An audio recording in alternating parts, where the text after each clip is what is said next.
출애굽기 32장. 모세가 그의 하나님 여호와께 구하여 이르되, 여호와여, 어찌하여 그 큰 권능과 강한 손으로 애굽 땅에서 인도하여 내신 주의 백성에게 진노하시나이까? 어찌하여 애굽 사람들이 이르기를, 여호와가 자기의 백성을 산에서 죽이고 지면에서 진멸하려는 악한 의도로 인도해 내었다고 말하게 하시려 하나이까? 주의 맹렬한 노를 그치시고 뜻을 돌이키사 주의 백성에게 이 화를 내리지 마옵소서. 주의 종 아브라함과 이삭과 이스라엘을 기억하소서. 주께서 그들을 위하여 주를 가리켜 맹세하여 이르시기를, 내가 너희의 자손을 하늘의 별처럼 많게 하고 내가 허락한 이 온 땅을 너희의 자손에게 주어 영원한 기업이 되게 하리라 하셨나이다. 여호와께서 뜻을 돌이키사 말씀하신 화를 그 백성에게 내리지 아니하시니라. 좋은 날입니다. 성령님께서 오늘도 여러분들의 심령 가운데 큰 은혜와 평강으로 함께하여 주시기를 주님의 이름으로 축복합니다.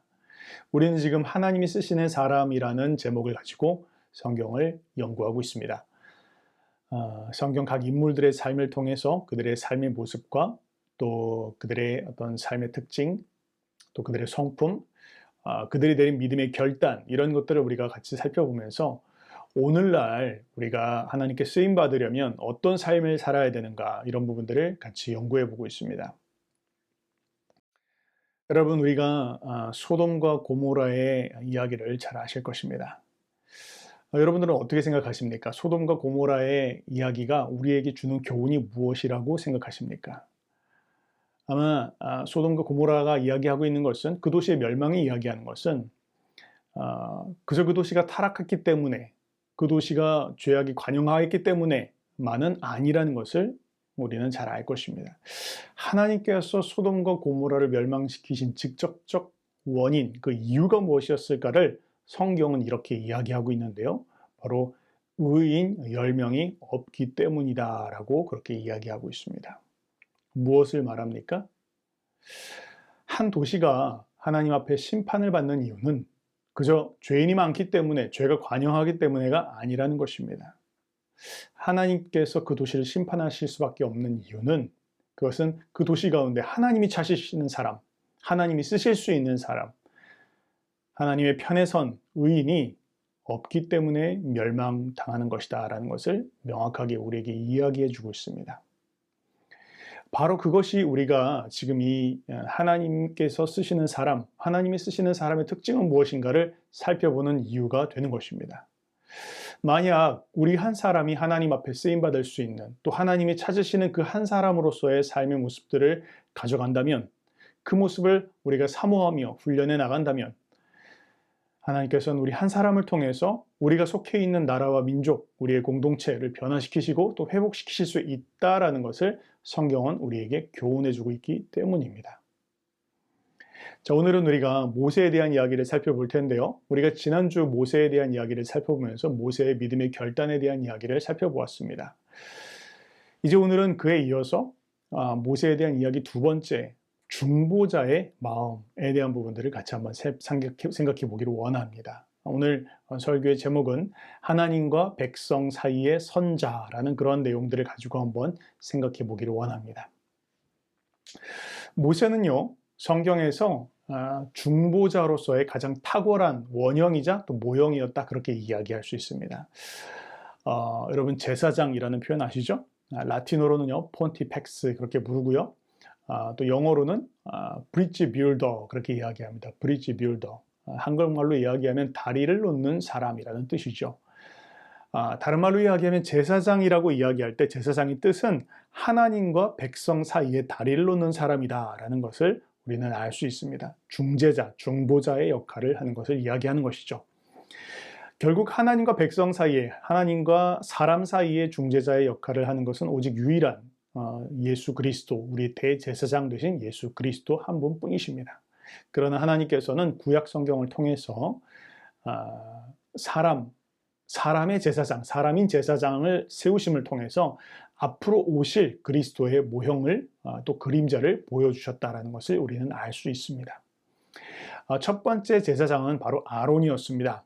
그러나 우리가 아론에게 제사장이 무엇을 하는 사람이냐, 또 제사장은 어떤 마음을 가져야 되는 사람이냐라는 것을 가르쳤던 사람을 살펴본다면 바로 그것이 모세였던 것을 우리는 알 수 있습니다. 즉 다시 말하면 하나님께서는 모세를 통해서 아론에게 제사장은 이런 마음을 가져야 한다. 제사장의 중심은 이러하여야 한다. 내가 찾는 제사장의 마음은 이러한 것이다 라는 것을 보여주셨다라는 것입니다. 그런 의미에서 모세는요, 중보자의 원형이었다라는 것을 우리는 알 수 있습니다. 오늘 우리가 한번 하나님께서 쓰시는 사람 8번째, 하나님과 사람 사이의 선자 모세의 이야기를 한번 생각해 봅시다. 본문은 우리가 출애굽기 32장인데요. 1절 말씀부터 한번 살펴보겠습니다. 백성이 모세가 산에서 내려옴이 더딤을 보고 모여 백성이 아론에게 이르러 말하되 일어나라 우리를 위하여 우리를 인도할 신을 만들라. 이 모세 곧 우리를 애굽 땅에서 인도하여 낸 사람은 어찌 되었는지 알지 못함이니라. 그렇게 이야기하고 있습니다. 여러분, 출애굽한 지 이제 3개월째 되는 이스라엘 백성들입니다. 이제 시내 산 아래, 시내 광야에 캠프를 치고 있습니다. 그리고 하나님께서는 그 가운데 한 사람 모세를 불러서 시내 산 위로 올라오게 하십니다. 그리고 하나님은 산 위에 오른 모세에게 하나님의 백성으로서 가져야 될 삶의 모습들을 하나씩 가르쳐 주십니다. 십계명을 포함한 율법을 주시고요. 그리고 또 성막의 모습들, 성막의 모양이 어떠해야 되는지를 하나씩 알려주시고, 또 하나님 앞에 나오려면 어떻게 해야 되는지 제사법을 알려주시고, 또 이스라엘 백성들 사이에서 분쟁이 일어난다면 어떻게 해결해야 되는가, 이런 것들을 하나씩 알려주셨습니다. 그 이야기를 들은 모세는 아마 굉장히 흥분했을 것입니다. 그리고 하나님 앞에 이렇게 이야기했을 것입니다. 하나님, 너무나 감사합니다. 우리 같이 애굽에서 그저 잡족으로 지내고 있었던 노예와 같은 백성들을 하나님은 선택하셔서 우리를 하나님 백성 삼아 주시고, 또 그에 걸맞는 하나님의 계명과 율법을 우리 가운데 허락하여 주셔서 이렇게 하나님 우리 가운데 뜻을 보여주시니 주님 너무나 감사합니다. 아마 모세는 굉장히 흥분하는 마음으로 하산할 날을 기다리고 있었을 것입니다. 그런데요, 그렇게 하산을 준비하고 있었던 모세가 어느 날 하나님 앞에 굉장히 놀라운 이야기를 듣습니다. 7절 말씀입니다. 여호와께서 모세에게 이르시되 너는 내려가라. 내가 애굽 땅에서 인도하여 낸 내 백성이 부패하였도다. 그렇게 이야기하고 있습니다. 너무 놀랍고 너무 갑작스러운 일이었을 것입니다. 하나님께서 이스라엘 백성들을 향한 하나님의 마음을 분명히 모세에게 하나씩 설명해 주시고 계셨습니다. 그 마음이 어떠한지는 모세는 감격하면서 그것을 받았을 것입니다. 그런데요, 하나님의 톤이 바뀌었습니다. 하나님의 갑자기 표현이 바뀌었습니다. 하나님이 뭐라고 말씀하십니까? 네가 애굽 땅에서 인도해낸 너의 백성이 지금 부패하였다. 그렇게 이야기하고 있습니다. 아니, 하나님의 백성 아닙니까? 애지중지 키워왔던, 몇백 년을 기다리시면서 하나님 지금까지 키워오셨던 이스라엘 백성들 아닙니까? 그런데 하나님의 마음이 얼마나 아프셨던지 하나님은 모세에게 내 백성이 아니라 네 백성이다. 네가 이끌어낸 너의 백성이다. 그렇게 이야기하고 있는 거예요. 하나님 그냥 싫어서가 아닌 것 같아요. 하나님의 마음이 너무 아프셨던 것 같습니다. 그러면서 너의 백성이 부패하였다라고 이야기하시면서 이제 내려가라 그렇게 이야기하시는 것입니다. 그러면서 8절에 이렇게 이야기하십니다. 내가 그들에게 명령한 길에 속히 떠나 자기를 위하여 송아지를 부어 만들고 그것을 예배하며 그것에게 제물을 드리며 말하기를 이스라엘아 이는 너희를 애굽 땅에서 인도하여 낸 너의 신이라 하였도다. 여러분, 우리가 참 이 아이러니를 이해하기엔 참 어렵습니다. 하나님께서는 산 위에서 모세에게 이스라엘 백성을 향해서 하나님의 율법을 주시고 하나님과 이스라엘 백성들이 함께 살아갈, 함께 대화할, 함께 지내실 마치 신방과 같은 그런 성막의 모형을 알려주고 계시는 그 순간 산 아래 이스라엘 백성들은 금송아지를 세우고 그 앞에 절하고 미친 듯이 날뛰고 있는 그 모습들을 그러면서 이 두 가지를 보시면서 하나님의 마음이 어떠하셨을까? 우리는 참 헤아리기 힘듭니다. 여기서 우리는 한번 생각해 볼 필요가 있습니다. 우리의 모습은 어떻습니까? 라는 것들을 우리는 한번 생각해 볼 필요가 있습니다. 하나님께서는 우리 인생들을 향해서, 우리 각 사람들을 향해서 하나님의 뜻과 계획을 갖고 계십니다. 우리의 삶의 걸음을 인도해 주시기를 원하십니다. 그러나 우리는 때로 하나님의 방법을 신뢰하지 않습니다. 우리는 때로 하나님의 시간, 하나님의 때를 온전히 의지하지 않는 것 같습니다. 그래서 우리는 어떠합니까? 다시 옛 방법을 찾습니다. 그리고 다시 내게 익숙한 방법들을 우리는 추구하기 시작합니다. 그리고는 급기야 내가 세운 나의 방법, 혹은 사람을 의지하거나 돈을 의지하거나 혹은 인간적인 방법과 계획을 의지하기 시작합니다. 그리고 그것이 나의 걸음을 인도해주는 그런 신이라고 생각하기 시작합니다. 그렇게 점점 살아가고 있는 모습들이 비단 이스라엘 백성들의 모습만은 아닐 것입니다. 그런 이스라엘 백성들을 향해서 하나님은 실망하는 마음을 표시하십니다. 9절과 10절의 이야기입니다.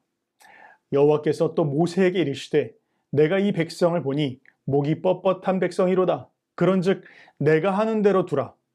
내가 그들에게 진노하여 그들을 진멸하고 너를 큰 나라가 되게 하리라. 그렇게 이야기하고 있습니다. 뭘 이야기하는 것입니까? 하나님 이렇게 말씀하시는 것 같아요. 모세야, 더는 희망이 보이지 않는구나. 나는 포기할 거다. 나는 저들을 진멸할 거다. 그리고 대신 내가 너를 통해서 다시 시작하마. 그렇게 이야기하고 계신 것입니다. 뭘 이야기합니까? 하나님도 인내심에는 한계가 있다는 것입니다.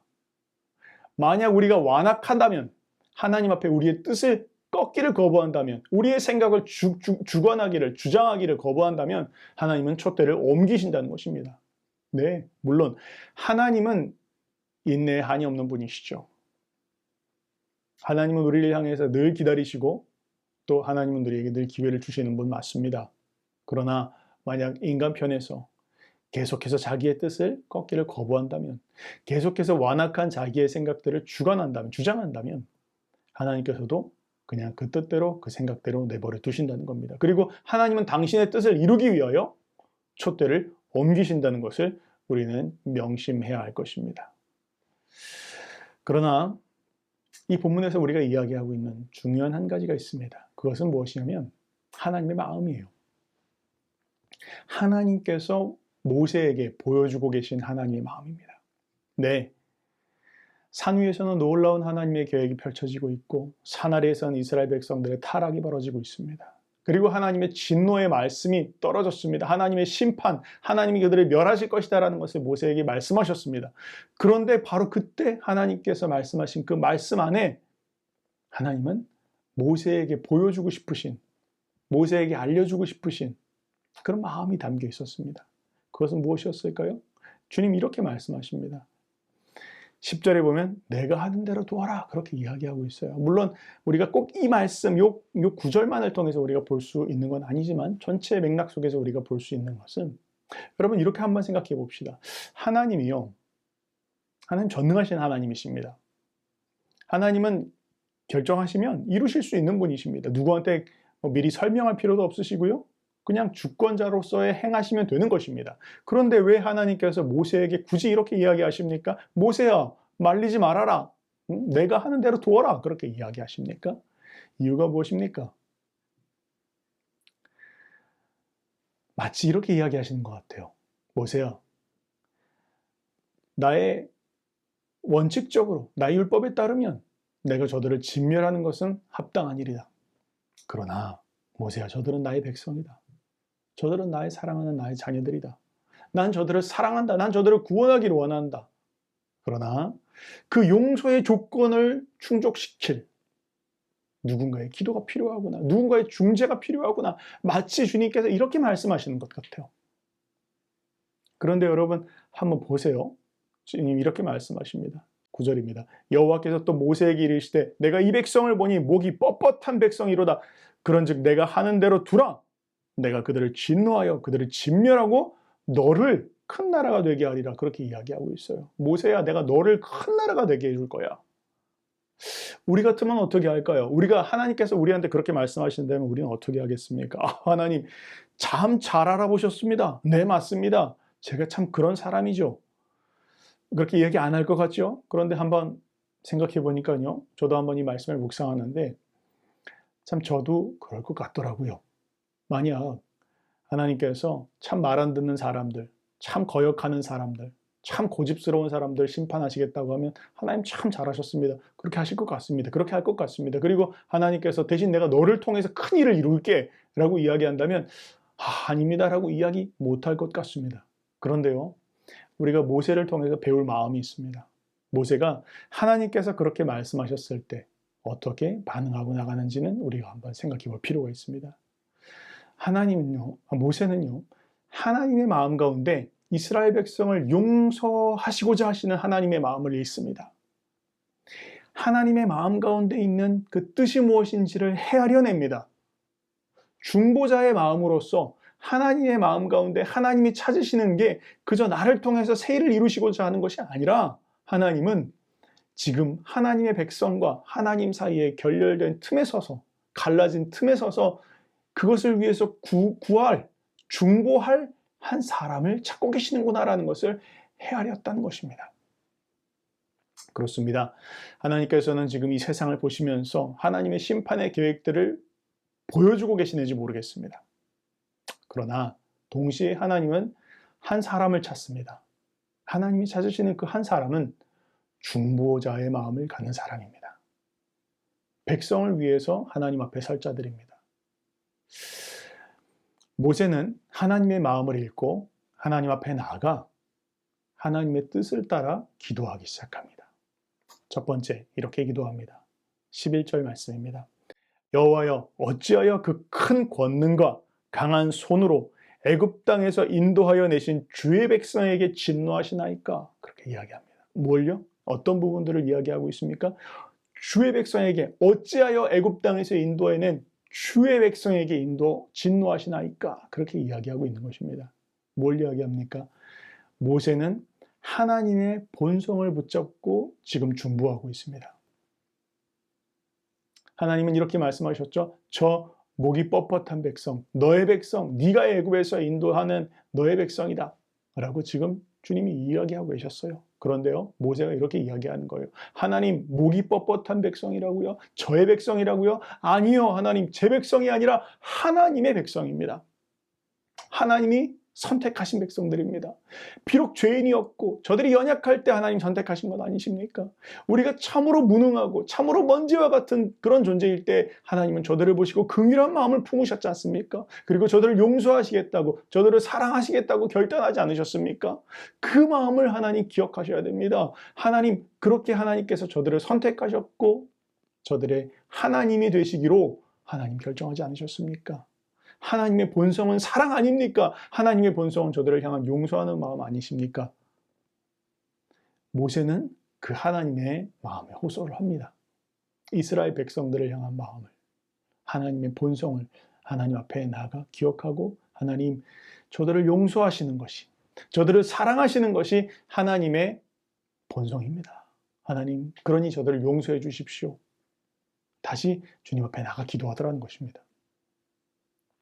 두 번째, 모세는 무엇을 가지고 하나님 앞에 나아가 기도합니까? 이렇게 이야기합니다. 12절입니다.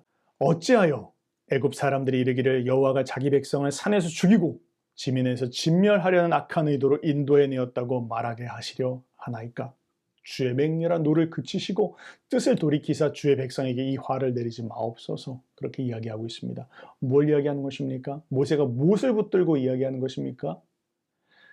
하나님의 명예입니다. 하나님, 당신의 이름을 생각하십시오. 네, 하나님, 우리가 망하는 거, 우리가 진멸당하는 거 100번이고 1000번이고 지당한 것입니다. 그러나 하나님, 이방인들, 여호와를 모르는 이방인들은 어떻습니까? 저들이 우리를 보고 무엇라고 이야기를 할까요? 저들은 우리를 보면서 여호와가 능력이 없어서, 힘이 없어서 가나안 땅으로 인도하지 못하고 결국 저 산에서 다 진멸시키는구나, 그렇게 이야기하지 않겠습니까? 죄는 우리가 졌는데 여호와의 이름을 알지 못하는 이방 백성들은 우리 이스라엘 백성들에게 손가락질하는 것이 아니라 여호와의 이름을 손가락질하지 않겠습니까? 주님, 주님의 명예를 생각하십시오. 주님의 이름을 생각해 주십시오. 그렇게 모세는 중보하더라는 것입니다. 오늘날 우리나라를 생각해 봅니다. 성경에 손을 얹고 시작한 대한민국입니다. 참 하나님의 백성들, 또 참 세계적으로 봤을 때도요, 우리 한국 하면 참 기도, 또 교회 개척, 또 참 기독교 국가, 참 이런 이야기들을 많이 또 해외에 나가 있으면 듣습니다. 그러나 정작 한국의 상황들을 보면 참 많이 참 하나님 앞에 참 책망받을, 또 혹은 심판받을 그런 모습들을 참 보게 되는 것 같아요. 때로는 그런 모습들을 보면서 아니 어떤 은혜를 받았는데 이 대한민국이 이렇게 가는가, 때로는 그런 원망하는 마음이 들기도 하고 당장 하나님 저들을 심판하여 주십시오 이런 생각이 들기도 합니다. 그러나 한면으로 우리가 생각해 보는 것은 하나님 선교적인 측면에서 봤을 때 믿지 않는 사람들이, 저 무슬림들이 기독교 국가라고 하는, 아니 교회가 참 많은 나라라고 하는 저 대한민국이 만약 이렇게 꺾여버린다면, 이렇게 무너져 버린다면 하나님 어떻겠습니까? 여호와 이름이 더럽혀지지 않겠습니까? 하나님 그걸 봐서라도 하나님 대한민국을 축복하여 주시옵시고, 또 우리에게 주신 부르심과 사명을 끝까지 성취할 수 있게 하여 주시옵시고, 하나님 진노 중에서라도 우리를 완전히 멸하지 말아 주시고, 하나님 그루터기라도 하나님 우리 가운데 남겨주셔서 우리가 하나님 우리에게 주신 부르심을 온전히 끝까지 성취할 수 있게 하여 주십시오. 참 이런 기도를 하게 되는 것 같습니다. 무엇입니까? 여호와의 이름을 기억하는 것입니다. 우리는 당연히 심판받아야 합당한 자들입니다. 그러나 하나님 여호와의 이름을 생각한다면, 그분의 명예를 생각한다면 하나님 우리를 지켜주시고 또 우리를 보호하여 주시고 온전히 주의 부르심을 이룰 수 있도록 끝까지 주님 인도하여 주십시오. 그것에 의지하여 주님 앞에 중보하는 자를 하나님은 찾으시는 것입니다. 그 다음 13절 말씀입니다. 주의 종 아브라함과 이삭과 이스라엘을 기억하소서. 주께서 그들을 위하여 주를 가리켜 맹세하여 이르기를 내가 너의 자손을 하늘의 별처럼 많게 하고 내가 허락한 이 온 땅을 너희의 자손에게 주어 영원한 기업이 되게 하리라 하셨나이다. 무엇을 이야기합니까? 모세가 간구한, 붙잡고 기도한 것은 무엇입니까? 세 번째는 하나님의 언약을 붙잡고 기도했다는 것입니다.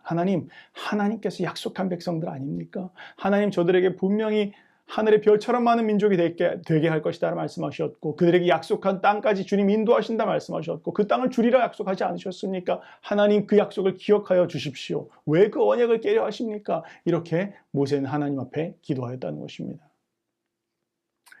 그 기도에 대해서 하나님은 응답하십니다. 14절에 여호와께서 뜻을 돌이키사 말씀하신 화를 그 백성에게 내리지 아니하시니라. 하나님의 응답입니다. 그들에게 내리기로 하셨던 심판을 하나님께서는 거두신 것입니다. 누가 이 하나님의 심판을 막았습니까? 바로 모세입니다. 산 아래에서는 이스라엘 백성들이 금송아지를 섬기며 미쳐 날뛰고 있을 때, 산 위에서는 하나님 앞에 선 모세가 하나님이 찾으시는 그 한 사람의 마음을 가지고 하나님의 마음을 헤아리고 중보자의 심령을 붙잡고 하나님 앞에 나아가 기도했을 때 하나님께서는 심판을 거두신 것입니다. 오늘날 하나님이 찾으시는 사람들의 마음은 바로 이러해야 할 것입니다. 우리가 살아가고 있는 공동체를 살펴보면 참으로 심판받아야 마땅한 일들이 참으로 많습니다. 그러나 하나님은 또한 하나님과 백성 사이에 설 중보자를 찾고 계십니다. 그리고 그 한 사람이 하나님 앞에 선다면 하나님께서는 그 땅을 고치실 것이고 회복시켜 주실 것이며 하나님의 심판을 거두실 것이다 라는 것이 성경이 이야기하고 있는 약속입니다. 저와 여러분이 하나님이 찾으시는 그 한 사람이 되길 바랍니다. 그로 말미암아 우리의 공동체가 살고 회복되며 치유받는 놀라운 은혜의 역사가 시작되어지기를 주님의 이름으로 축복합니다.